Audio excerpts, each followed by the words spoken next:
Hello everyone, and today we're going to be doing something a little bit different. We're going to remove the OEM spoiler off this 2020 Mustang and fill in these holes that's left behind right in the center. And the reason we're going to have to fill these in is because our aftermarket spoiler doesn't support the center. So if you see right here, we have our aftermarket spoiler, looks very nice, and has two supports on the side. However, it has nothing right in the middle right here. So those holes are going to have to be filled, and it's going to come out looking something like this. So let's get started. And obviously the first thing we're going to do is go ahead and remove the OEM spoiler, and this typically could be done with trim removal tools and 40-pound fishing line. So I'm just using the trim removal tools just to provide a gap, and the fishing line just to remove the tape. And once the spoiler is removed, we'll take our eraser wheel, just go ahead and remove all that double-sided tape that's left behind. This is much easier than trying to do it with your thumb and create blisters. So just take the eraser wheel, go up and down it, and it'll come right off. And now let's go ahead and grab our stepper drill bit set, and I'll go ahead and grab one of my medium ones. That looks good. And then I'll go ahead and grab my marker paint pen. And let's see, right about right there, we're going to go ahead and mark it at 7/16. I went ahead and checked these holes, and they're actually a little bit smaller than 7/16, so this works out. And I'm just marking it, that way you can see what I'm doing. And I'm going to go ahead and chamfer the holes. I'm not going to drill through it, I'm just going to put a slight edge at the very top. And all I did is let the drill sit on it, I did not put any pressure on it, and I'll show you why. So zooming in, you can see a little bit of a chamfer on there, that's what we're looking for. So we start out with a hole. Then we're going to go ahead and chamfer it, so that way it creates a little bit of a lip in there. And you could do this with a deburring tool as well, and that's what we're going to do in the center. And once we do that, we're going to open the trunk, put a piece of tape on the inside, and then go ahead and fill this in with fiberglass putty. That way it acts as a mechanical rivet or fastener. And let me go ahead and pick up the camera and bring it in. And I apologize not focusing in, but I'm trying my best just to show you what I see. So far so good, I think we can keep moving forward. Next, let's go ahead and grab some 80 grit sandpaper and an eraser block. And this is just simple eraser block that you get off your desk. It's nothing special. And I'm going to bring in the camera a little bit. And all I'm going to do is scuff up the surface around the holes. You basically want to make that surface very rough. That way the fiberglass has something to adhere to. And this will better your chances of it being long lasting. And we're also going to repeat these same steps on the inside of the trunk. So where those holes are on the inside, I went ahead and scuffed up with 80 grit sandpaper as well. The only reason you see tape there, that way you don't see glare in the camera. And then let me go ahead and bring it in with some light.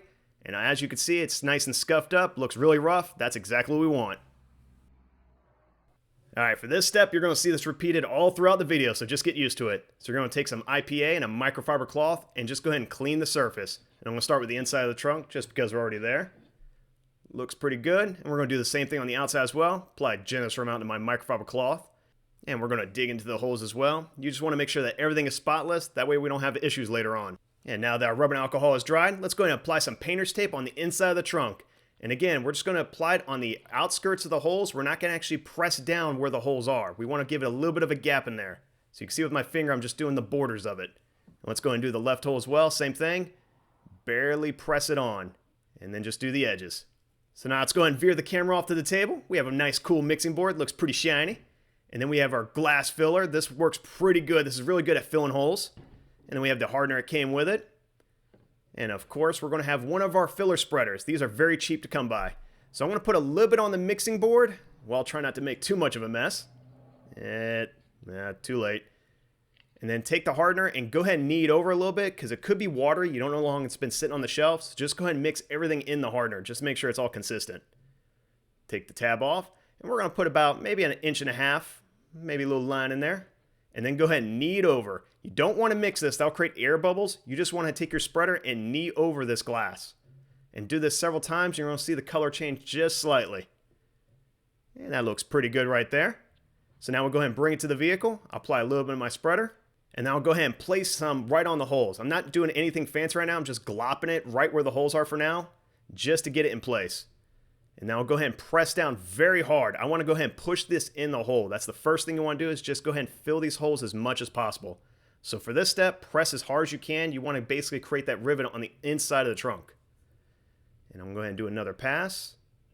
And that looks pretty good. So now I'm going to apply a little bit more to the top. I'm going to go ahead and build up the top layer now. And you want to create almost like a minor hill right on top of these holes. That way you have something to sand down. I'll go ahead and scrape away that excess amount. I'm going to do the same thing again. I just want to make sure it's almost like a little hill. So I'm very gently pushing the spreader over the hole. I'm not actually pressing down hard. I just want a small little hill. And that looks not too shabby.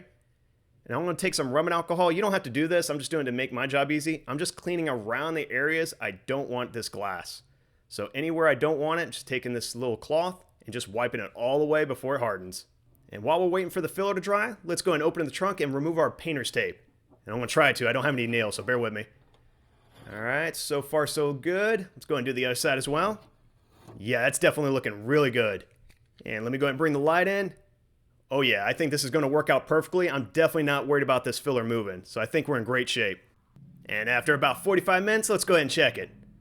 Oh yeah, definitely feels solid, so I think we can go ahead and sand it. So we're going to use our same block and 100 grit sandpaper and go ahead and keep your block flat, and we'll go ahead and sand this down. Make sure it's nice and smooth and flat. And we'll go ahead and wipe it down with some alcohol.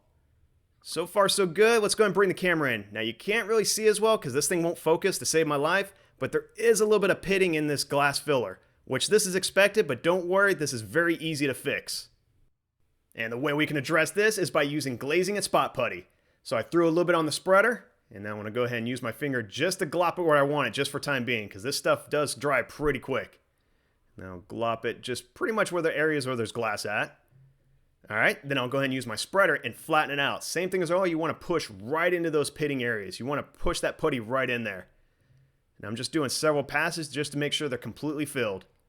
And let me go ahead and pick the camera up. So looking at that, it's nothing really special at all. As you can see, it filled in those pitting areas very nicely. Does look a little rough, but that's easy to address.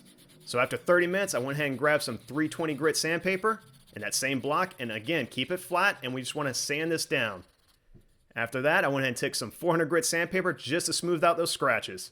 And I went ahead and spread it out just a little bit further around the surrounding areas. And to smooth out those sanding marks a little bit more, we're going to go ahead and use some soapy water in our 600 grit sandpaper, and of course that same block. We're going to go ahead and wet sand the whole surrounding area. And I'm going to go ahead and spread out even a little bit further just to make sure we have all those scratches addressed. And then we'll go ahead and take a cloth, wipe it away. So far it looks pretty good. Then we'll go ahead and take some rubbing alcohol. Same thing, we're going to go ahead and clean the surface inside and out. We just want to make sure that surface is completely clean of all that soapy water left behind. So let me go ahead and bring it in, see our progress. So far, this is looking really good. I don't see the pitting anymore. So I think we can go ahead and start moving forward. So on the inside of the trunk, we're going ahead and apply a little bit of primer just to keep that area we sanded from rusting. And it doesn't have to be pretty because it's going to be covered later on. Alright, so here's where things start getting really interesting. There's typically two ways you can paint a surface. You can blend it, or you do the whole surface with a repaint. This is the blending method I want to show you first. Take a piece of paper, roll it, and then we're going to go ahead and prep the area with a tack cloth. And just wipe it down. This gets rid of all that dust. Then we'll take our primer, shake for 2 minutes, wipe the nozzle, and then go ahead and apply nice thin coats. We'll start off thin and make them thicker while fanning this out. And we're going to do this just left and right, little by little. Wait 5 to 10 minutes between coats and repeat. So we're going to do 3 coats of primer, 3 to 4 coats of base, and then about 4 coats of clear. And then we'll go ahead and bring the camera in, that way you can see what we're looking at so far. So far that primer looks like it's sitting pretty flat, it's looking pretty promising. So let's go ahead and wait an hour. 1 hour later. And after an hour's passed, our primer should be pretty dry. So we'll take that same 600 grit sandpaper, some water in our block, and we want to go ahead and wet sand that surface. We basically want to smooth it out because it is a little bit rough since it is a filler and a sandable primer. And of course, we'll go ahead and take some rubbing alcohol, wipe down our surface just to make sure there's no soapy residue left behind. And of course, before we spray, we always want to use our tack cloth just to make sure there's no dust left in the air on our surface. So as a little bit of sidebar information, for those of you who want to do this at home and you want to order your paint, just open up your driver's side door, look on your door jamb, and there's going to be a sticker, and on it, it's going to have your external paint code. That's what you're going to need to order the paint for your vehicle. So just an FYI. And back to the job at hand, we have our base coat using that paint code we found in the door jamb. So we're going to shake for 2 minutes, wipe the nozzle, and we're going to apply a few coats. We're going to start with a very thin base coat. You just want to get enough to get it tacky. So we're going to go very light back and forth. And then we'll go ahead and do a second coat after waiting 5 to 10 minutes. And this one's going to be slightly thicker. Again, we're going to fan it out, but it's going to be slightly thicker for every coat. That looks pretty good. Now let's go ahead and do the third coat. Same thing, a little bit thicker, and again, fanning it out. And as it's drying, let's go ahead and remove the paper just to kind of see what we're looking at. I don't expect it to look perfect, but I'm just kind of getting an idea how much it fanned out. Well, this is unfortunate. Apparently, during these next steps when I was recording it, some of these raw footage files got corrupted. So when I copied to my computer, basically no bueno. So I'm just going to go over what we did just to get to this next product. Basically, we waited 45 minutes, let the paint to dry, wet sand it with 1000 grit sandpaper, and I did the whole trunk. Then I used IPA and a tack cloth just to clean the whole surface. And then we applied 3 coats of clear coat, 5 to 10 minutes in between, and this is the result. And taking a look at this right off the bat, it doesn't look too bad. However, you can see where it transitions between the new paint and the old paint. So this is the only bad thing about when you're doing the blending method. It works great on like Oxford white or just shadow black, any flat colors. But anytime you do metallic, it's very, very difficult. So for our second method, we're going to remove the trunk and repaint the whole thing.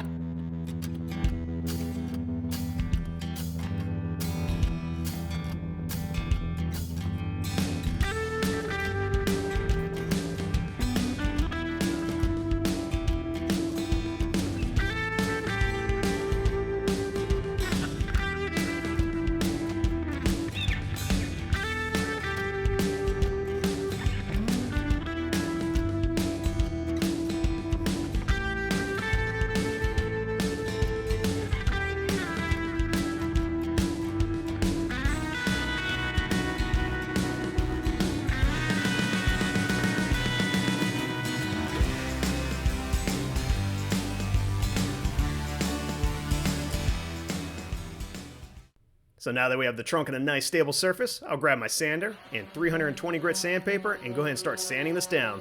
The whole idea is I want to remove all those layers of clear coat and paint I laid down earlier, just to kind of make it so this is a little more uniform, as well as I don't want to actually have this to be like 30 layers thick. And we'll go ahead and do the whole thing with 320 grit to 400 grit sandpaper. Now this next part is optional, you're more than welcome to skip it, but I'm just going to communicate what I'm doing. I'm sanding the area with 80 grit sandpaper just to make sure I get all that excess paint off of it and make sure it's nice and scuffed up. Then I want to clean it off, and I want to go ahead and address some dents I saw earlier. Because I noticed when it had a heck of a shine, these areas right here had a pretty good dents, and it looks like they're there from the factory. So I'm going to go ahead and address them right now. So I'm going to use some body filler. We're going to put a nice little generous amount on our mixing board. At least try to without making a mess.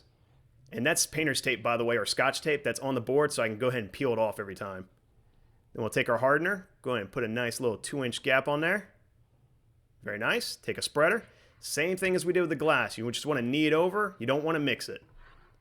And this stuff is actually really thin, which is great. Makes it really easy to spread. And we'll do it several times. Got a nice little blue tint to it.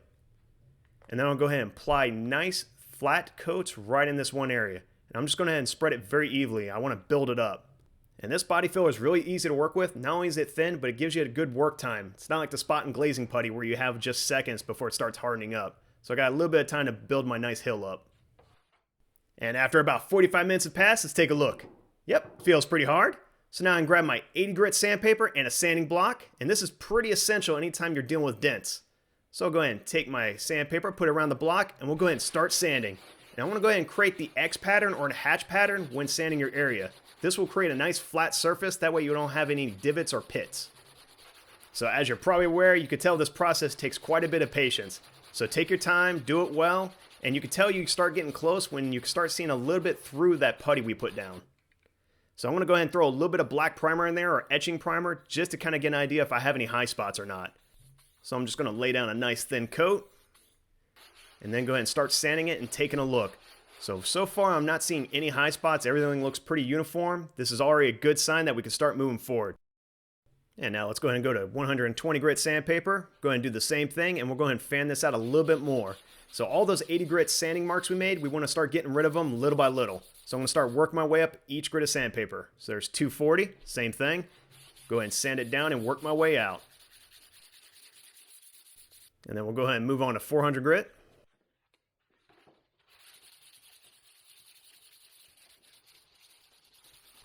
Now let's go ahead and grab our 600 grit sandpaper, some soapy water. We'll go ahead and spray down the trunk. We're going to go ahead and wet sand the whole surface just to make sure everything's nice and smooth.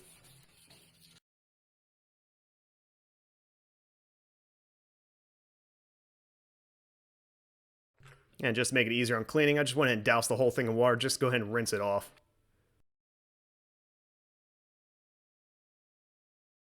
And while the trunk is drying, I went ahead and put some drop cloth and painter's tape down on the inside of the trunk just to prevent any overspray.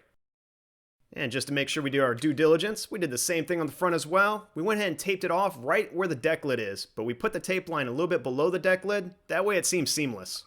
And as you probably guessed already, we're going to clean the surface again. So I'll grab our rubbing alcohol, go ahead and wipe down the whole surface on our microfiber cloth, just make sure there's no soapy residue left behind, and then we'll take our tack cloth just to remove any dust. And now we can grab our primer, shake for 2 minutes, and this is going to be similar to the methods we did earlier. Go ahead and wipe off the nozzle, and then we'll go ahead and start spraying nice light coats. And I'm going to go ahead and spray the areas that there's actually metal exposed. I'm not going to spray the whole trunk, just where we sanded down really down to the metal. And then we'll do the same thing with the second coat, wipe the nozzle, apply a little bit thicker of a coat. So far it's looking pretty good, and we'll go ahead and do a third coat just to be on the safe side. Wipe the nozzle and apply the thickest coat we got out of all the three. 1 hour later. And after an hour's passed, the primer's dry, so we'll grab our 600 grit sandpaper and some soapy water, and we're going to wet sand the whole trunk. And the reason we have to do this, because with this 2-in-1 primer, it's a filler and a sandable primer, which means it creates a tacky surface, almost like sandpaper when it's done spraying. So we're going to go use sandpaper and just smooth it out. That way it creates a nice smooth surface, as well as kind of fills in some of those pittings. And this is going to be the very last time we use rubbing alcohol. So let's go ahead and clean the surface one last time using the same product, just to remove all that soapy residue left behind. And then when I grabbed a brand new tack cloth, since the other ones were pretty rough, go ahead and open it up and do the same thing. We're going to rub the whole thing down, just to make sure there's no dust left behind. And now we're ready to apply our base coat. So this is a different manufacturer, but the same paint. So we'll go ahead and shake for 2 minutes. Go ahead and wipe our nozzle, same as usual. And same thing, we're going to do a little test spray. Yep, looks pretty good. Wipe one more time just to be safe. And then we'll go ahead and apply nice thin coats. I'm going to start left to right, and this is going to be very thin. You're going to see it barely applied, but it's basically to create a tacky surface. And I want to make sure I get all the edges, because that's the last thing you need is that when you're all said and done, just have an edge that you missed. And after a few minutes have passed, let's go ahead and apply our second coat, and this one's going to be slightly thicker. So do the same thing, back and forth, left and right passes. And so far you can start seeing some of the color come in. It looks rough, but don't worry. The more coats you do, the better it's going to look. We'll do our third coat, do a little wipe. And this one I'm changing the direction. Instead of going left to right, now I'm going diagonal. And that's starting to look pretty good. And then on the fourth coat, I'm going to do the same thing, get all the spots we missed, and change direction. So instead of diagonal, now I'm going up and down. Later. And after about 30 minutes have passed, the paint is dried. So I'll go ahead and grab my tack cloth and go ahead and wipe it down. And it actually feels pretty smooth. It's not as rough as I thought it was going to be, so I don't need sandpaper for this. Now we can go and grab our 2K clear coat. We're going to shake for 2 minutes. Go ahead and grab that red button that's on the cap. And then put it on the stem at the very bottom of the can. And then we're going to press down very hard. I had to use my knee for this one. And there we go. So we're able to press down. There's hardener in there. And by cracking that, that basically mixes the hardener in with the clear coat. So I'm just pressing a few times just to be safe. Take that red button, put it back on the top, and then I'm going to go ahead and shake for another 2 minutes. And of course, we'll wipe our nozzle and then go ahead and start our first coat, which is very thin. Now, please keep in mind, you need to use a respirator when using this product. It's very potent, and it needs to be in a well-ventilated area. So please keep that in mind.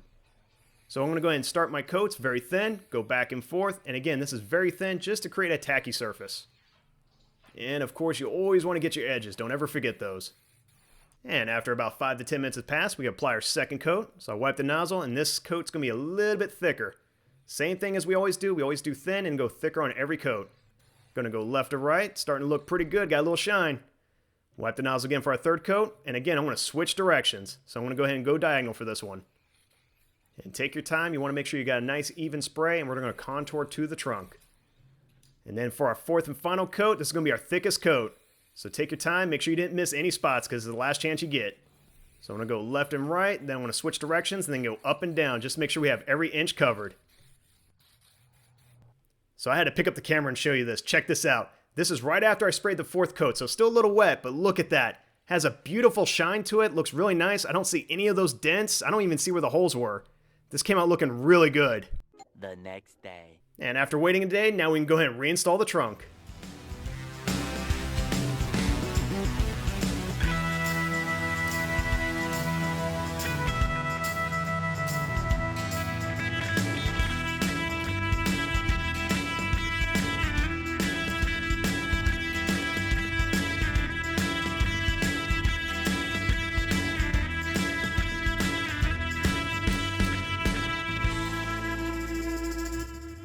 And look at that. This thing came out looking really good. I like how this turned out. The clear coat came out fantastic. Sadly, it's been raining a couple days and it's really dark in the garage, so you can't really see much, but if it doesn't stop raining, I'll still take it outside. Well, unfortunately, it kept raining over the next couple days, so I went ahead and took it outside anyway. So looking at it, it looks really good. I know it doesn't do it justice being in the rain, but you almost have to look to see if there's any work done in that area. And so far, it looks really nice. I'm actually happy how this came out. So overall, I think this came out successful. Well, if you found this video helpful, please like and subscribe.